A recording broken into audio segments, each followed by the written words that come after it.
Magandang araw ulit sa inyo mga kabutingting. So sa video ito samahan nyo ako at may i-check tayong isang aircon. Split type unit ang i-check natin ngayon. So yung complaint doon ay hindi daw malamig. So hangin lang ang lumalabas at wala daw lamig. So yung i-check natin ay iyon. Yan. So check natin yan kung ano naging problema. So, ano yung dahilan niya kung bakit di malamig. Yung remote niya, i-check natin kung baka nagkamali lang sila ng setting. O, okay, ito yung remote niya. So, universal remote na siya. So, pinalitan ko na dati ito kasi nasira yung remote control niya. So, okay naman yung setting niya, no. So, ang setting niya ay cool. Yan. So, pan niya full. So, okay naman, no. So, walang problema. Walang problema yung control niya. So, okay yung setting. So, hangin lang talaga ang lumalabas. Yan. So, akit tayo. Tingnan natin Ito,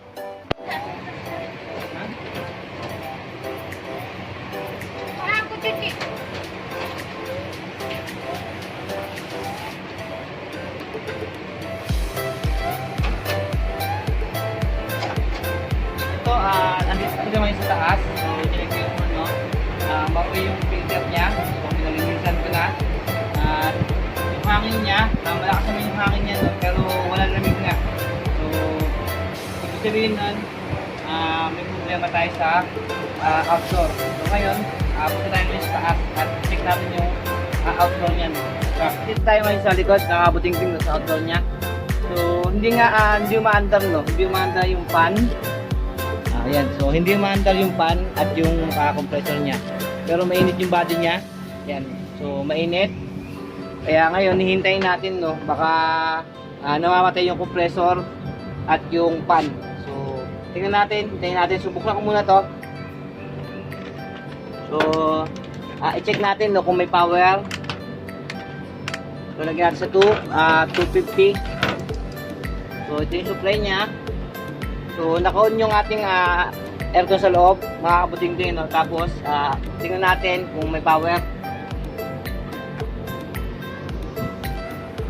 So, yun.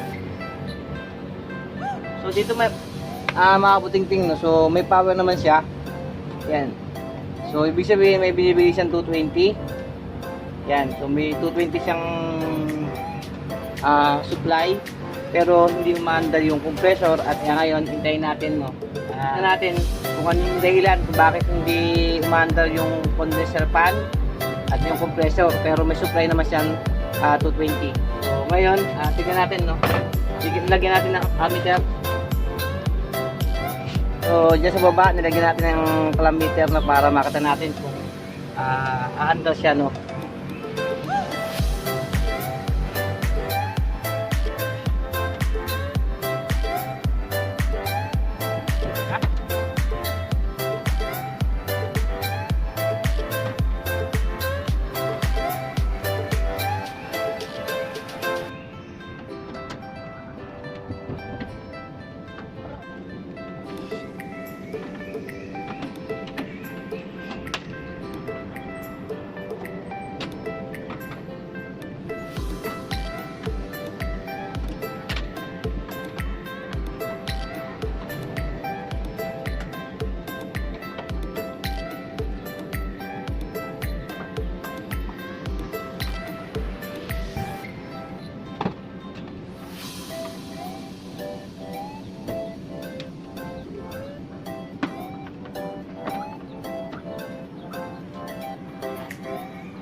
Dito mga buting-ting, no, binuksan ko na yung body niya kasi nga may power siya, may supply siyang power. Tapos ayaw mandan no compressor at yung condenser fan niya, no. Check natin, no. Sobrang init ng compressor niya, no, mga buting-ting. So siguro nag-cut off siya, kaya namatay. Pero bakit hindi umaandar yung fan niya, no? So, dapat kung magkakatup yung compressor, dapat umaandar din to kasi. So, tingnan natin, no, palamigin muna natin yung compressor. So, ang gawin natin ngayon para umaandar yung compressor ay buhusan natin ng tubig. Kasi sobrang init na. Sobrang init ng compressor. Kaya nagkantog to, no? So, kuha muna ako tubig para malaman natin bakit namamatay yung compressor. Nilagay ko na yung ammeter natin dito, no? So, ang gagawin ko ngayon, babasahin ko yung compressor para lumabig na siya.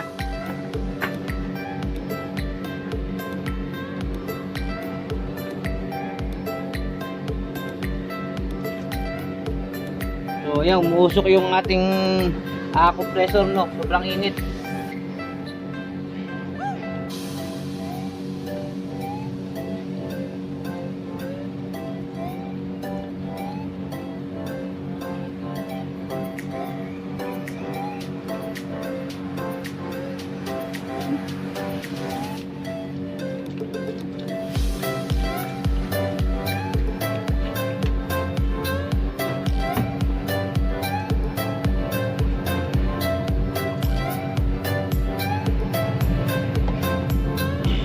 So yun, umandar na yung compressor natin, no? Pero yung pan, hindi umandar.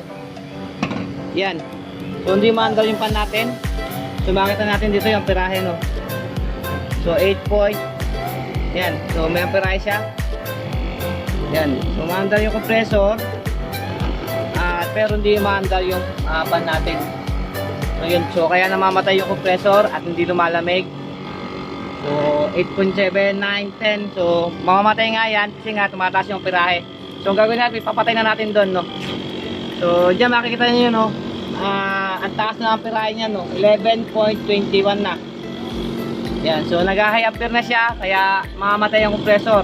So, sa dahilan na hindi umaandar yung pan natin. So, pinapatay ko na. Yan. So, yan. So, namatay na. Pinapatay ko na. So, i-check na lang natin bakit hindi umaandar to. Yung pan na condenser pan niya. Yan mga kaputingting, i-check natin yung capacitor niya. Baka capacitor lang ang problema kung bakit hindi umaandar yung pan niya. Ayan, so tinatanggal ko muna yung connection ng ating pan para matesting natin yung capacitor niya mga kaputingting. Kasi yan ang dahilan, no, ng hindi paglamig ng ating aircon. Isa sa dahilan, no, isa sa problema ng ating aircon nung hindi umaandar na condenser fan motor natin, kaya minsan hindi lumalamig ang ating aircon. So dyan, so tetestin natin yung ating capacitor ng mga kaputingting.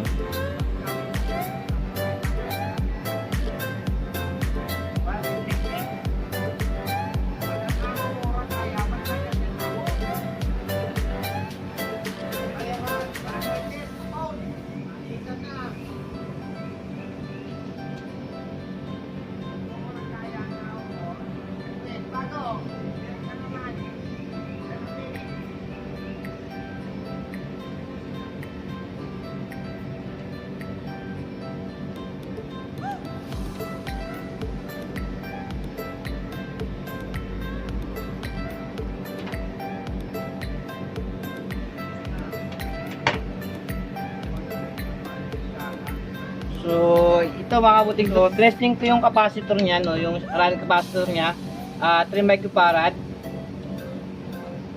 3 microfarad siya. So, testerin natin, no. So, diyan makita niyo yung reading. So, 0.800 na lang siya, no. So, ibig sabihin, so, wala na to, no. May problema na yung ating capacitor. So, palitan natin, no. So dyan mga kaputingting, kumuha ko ngayon ng isang bagong capacitor at ang kinuha ko ay same ng microfarad niya, 3 microfarad. At siyempre kailangan testingin muna natin bago natin kabit, no, baka may problema yung bago. So dyan makikita natin yung reading ng bagong capacitor ay 2.95 microfarad. So yan, okay yan. So ikabit natin yan mga kaputingting.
Ikabit na natin yung capacitor, no? Yan. Tapos, na-connection na rin natin. So, ang gagawin na lang natin ngayon, paon natin sa low ulit. Tingnan natin kung ano na yung pan. So, paon na natin, ano? So, yan, umandar yung compressor, pero ayaw pa rin mandar ng pan, no? Siguro may problema na yung pan nito, kaya ang gagawin natin ngayon, tanggalin natin. Check natin yung compressor, yung mga wiring, no? So, pinata ko na ng capacitor, so ayaw pa rin. Tanggal natin yung condenser pan niya, no? Mga kabuting-ting, no? Testingin natin, no? Testerin natin yung pan niya kung okay, kasi pinatan ko na ng capacitor at ayaw pa din, no? Kanina, so testing natin tong lumang capacitor, wala din, so 0. So testerin natin, no? Dito lang bawal lang yung video. Yan, so yan, nakita natin tester. Yan. So yung item, yan. So yun. So yung item at orange, meron. Yan. Tapos yung item at blue, wala, no? Wala. Testerin natin yung blue at yung orange. So wala. So ibig sabihin, may problema yung pan motor natin, no, mga kabuting-ting. So ang gagawin natin ngayon, babakasin natin. So dito mga kabuting-ting, tanggalin natin yung pan, no? Yan, tanggalin natin yung pan.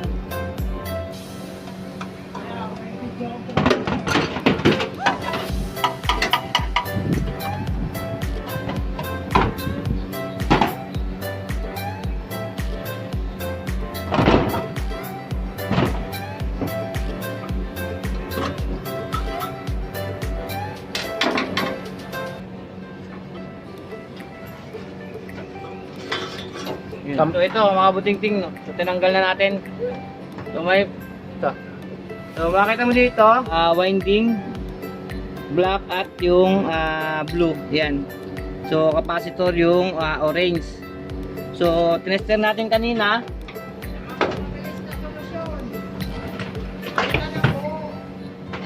So tester natin kanina yung blue. Blue muna, blue. Ayan. Tapos yung orange. Ayan, so orange. So wala yung orange, no? At testerin natin yung blue at black. Blue at black. So wala, mahina, no? So tingnan natin yung orange at black. So orange at black. Ayan. Orange at black. Yan, so meron siya yung black at yung blue. So wala. So ibig sabihin may problema to. At gawin natin, iuwi natin at may check ko, no? Kasi hapon na ngayon, wala nang mabibilan. So check natin sa bahay.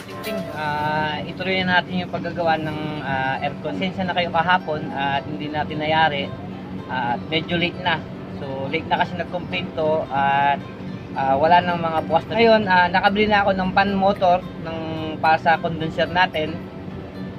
At ipapakita ko sa inyo, no, same na same lang, pares na pares lang yung nabili natin, nabili ko, pares lang. So ipapakita ko sa inyo, ha. So yan mga kabuting-ting, no. Ito yung sira na pan motor at ito yung bago. Ito yung bago. Ayan. So kung bibili tayo ng mga ganyan, so kailangan same size,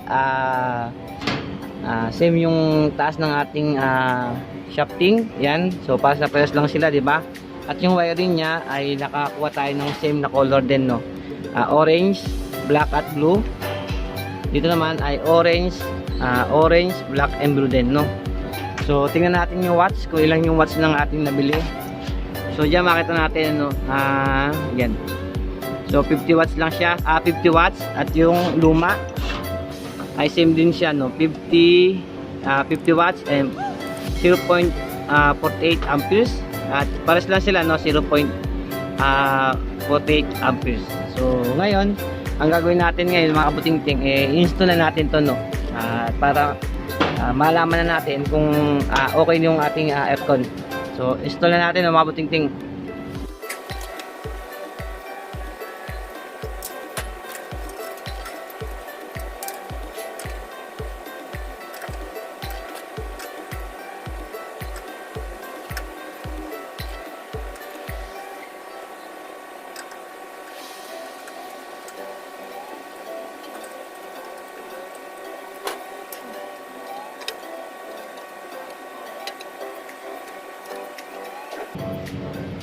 So yan, na-install na natin yung fan motor natin, saka yung fan.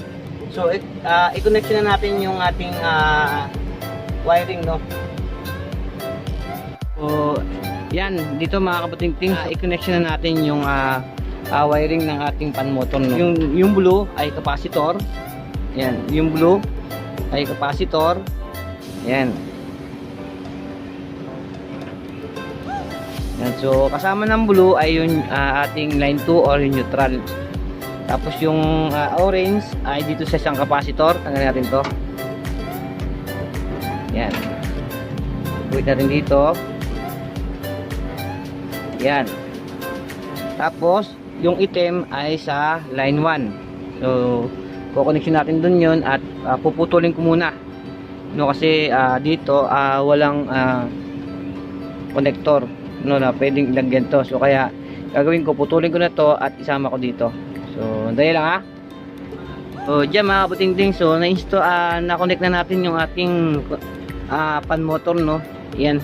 So yung orange punta sa capacitor, yung blue papunta rin sa capacitor at kasama blue yan, at kasama sa neutral o sa line 2. So yan, ito, yan. At yung item ay nagpunta sa line 1. So dito, so nagpunta dito sa line 1, yan. So wala kasing connector kaya pinutol ko at sinama ko na lang dun. Yan. So kaya ngayon ang gagawin ko, ayusin ko na lang to at itetip ko lang muna, no. So ayos na. So ang gagawin na lang natin, ipapaon natin sa loob ng mga kabutingting. So tingnan natin kung andar na yung ating condenser motor, no. Ang problema kahapon, so ayaw umandar nung ating condenser fan. At may problema na nga, wala na connection yung isa, no. So open na yung isa, kahapon tester natin. So open na. At yung capacitor ng fan motor niya ay sira na rin. So kaya nadamay na siguro. So unang nasira siguro yung capacitor niya, no, bago masira yung motor. Ayan. So gawin natin ngayon mga kabutingting, on na lang natin, no. So yan mga kabutingting, so hintayin na lang natin umandar, no, kasi pinaon ko na dun sa loob. Tingnan natin kung andar na yung fan motor niya, no. Ayan. So hintayin na lang tayo, no. Okay. So yan mga kabutingting, so umandar na yung fan natin, no, at yung compressor nasabay na siya. So okay na. Kaya naman patay yung compressor natin, hindi umaandar yung fan motor natin, no. Pagka hindi kasi umandar to, ito yung dahilan, no, ng isang dahilan ng hindi paglamig ng ating aircon, no, lalo na sa loob. So hindi lalamig kasi nga yung mainit na gas na binubugan ng ating compressor ay hindi napapalamig sa ating condenser. So yun ang dahilan kung bakit hindi lumalamig ang ating aircon. Yan. So kahit na mahina yung ikot, so ihina na rin yung lamig ng ating aircon. Yun nga, kasi nga hindi napapalamig yung gas. So yan, so gagawin na lang natin ngayon kabutingting, takpan na lang natin to, no. So mamaya na lang, takpan ko muna, no, at ipapa-off ko muna, no. So yan, patayin na. So gawin ko muna, ay takpan ko muna to, no.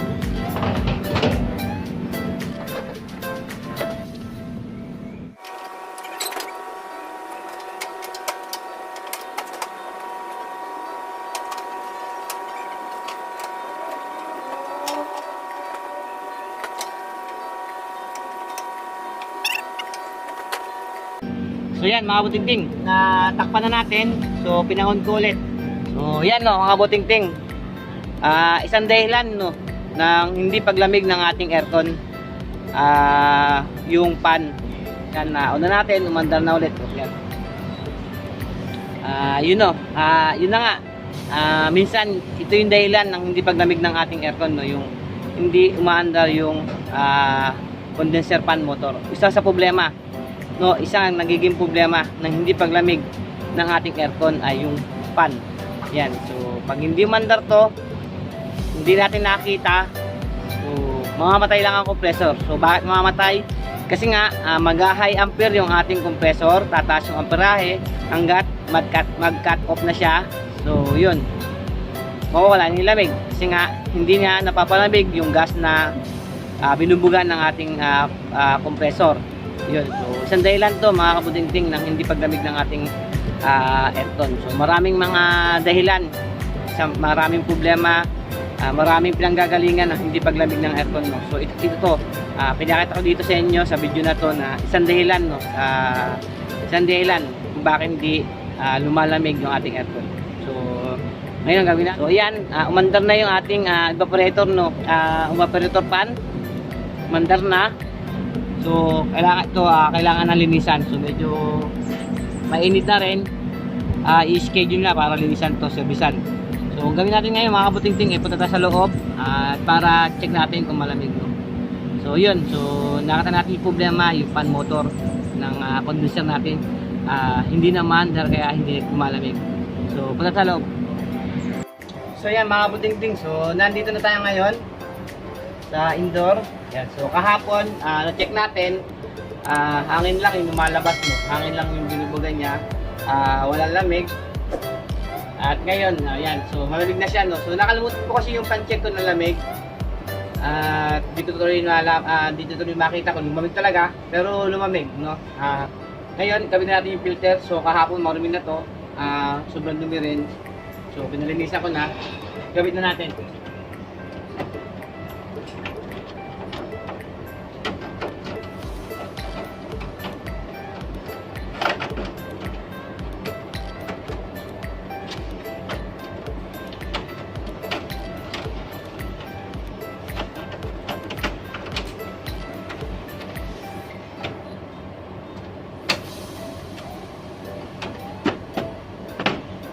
Ayan, so okay na.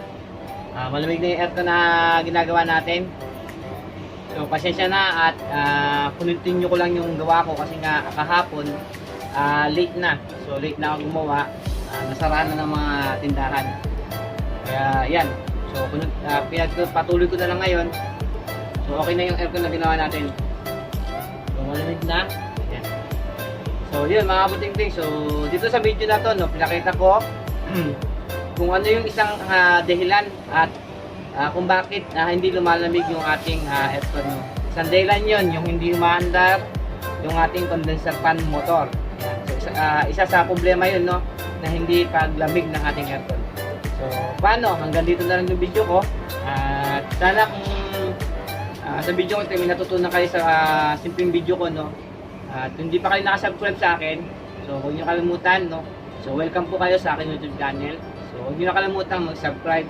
Siyempre, like nyo na rin. Siyempre, click nyo po yung notification bell dyan. So para updated kayo sa mga video na i-upload ko. So hanggang dito na lang yung aking video. Maraming salamat po sa inyo. So hanggang dito na lang. Ingat po kayo palagi, no.